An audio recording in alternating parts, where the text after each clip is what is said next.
Now, Mark, pilgrimage and armchair, like the one you're sitting in now, are not usually words that go together. How did you begin all this? Well, Nick, we wanted to provide the opportunity for neighbours who we'd come to know through our outreach activities to have ways in which to discuss their faith. And we also wanted to provide the opportunity for members of the current congregation to go out and visit sacred places and worship events and to develop their faith as well. So every month we book the Nomads Community Bus, which is a 17-seater bus, and we travel out to sacred places. So it could be Tewkesbury Abbey or Gloucester Cathedral or the URC at Warden Hill. And when we're there, we organise a worship event. So we might join in with the folk there, as we did at Gloucester Cathedral, or as we did at a Saxon church at Deerhurst. We'll use the sacred space and we'll have our own worship. But it's not just about worship, is it? No, it isn't, Nick. There's the discussion on the bus as we travel out there and back, and also, of course, we organise a meal so that people can get together and have a chat, get to know people that they've known before, or perhaps to get to know new people as well. But along came COVID. The minibus had to be parked up. Was that the end of the pilgrimages? Well, you're right. Obviously, at these times, safety is of paramount importance. So with the first shutdown, the bus had to come off the road. We were contacting people by phone to stay in touch with them, make sure they were okay and had got what they needed. But Joanne Griffin, who's the lady who organises the venues that we go to and is also bus buddy on the bus, the idea came to her that we could conduct a pilgrimage around her garden that people could experience in their own homes or from their own armchairs. So we introduced it as, if you like, and we positioned it as a second vehicle so that the pilgrimage trips could continue. So what exactly is an armchair pilgrimage then?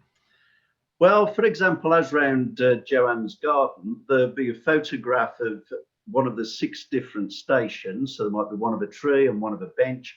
And then each station will have its own reflection. It might have a Bible text, it might have a poem or a hymn, and it will perhaps ask people questions to reflect on as they travel around. And how did people respond to this new vehicle? Well, it was a wonderful response, to be honest, Nick. They also gave us feedback that helped us to design it and continuously improve it. So, for example, we now run it every Friday at the end of the month at 10:30, and that gives people the opportunity to feel that they're travelling together, even though we're all apart. And they've also written us cards, thank you, and telling us about their experience, and emails, and some lengthy telephone conversations as well. And how many people are involved in the pilgrimages now? Well, we get over 60 people every month take the pack, which is more than we would have ever got from the minibus, which even with its tail lift to help people get on board would only have ever been able to carry 17. And I assume some of these people would never have been able to get on the minibus anyway. Well, that is right. I mean, there's occasions when people have got other things going on. They might be at work. It might be that they've got a hospital appointment, or it might be that they're actually housebound. So it's an opportunity for more people to get access to the pilgrimage trip and feel that they're part of something. But I assume there's an awful lot of work involved in putting something like this together. What actually motivates you to do this? Well, it is a lot of work, in fairness. It takes about 20 hours each month to create and distribute the material. But I mean, the feedback from people and the responses that we get in the cards and the emails and the telephone discussions just makes it all worthwhile. I mean, the thing that people always emphasize to us is the spiritual experience they get as a result of going on an armchair pilgrimage. Now, we hope to return to some sort of normal soon. What will that mean for the armchair pilgrimage?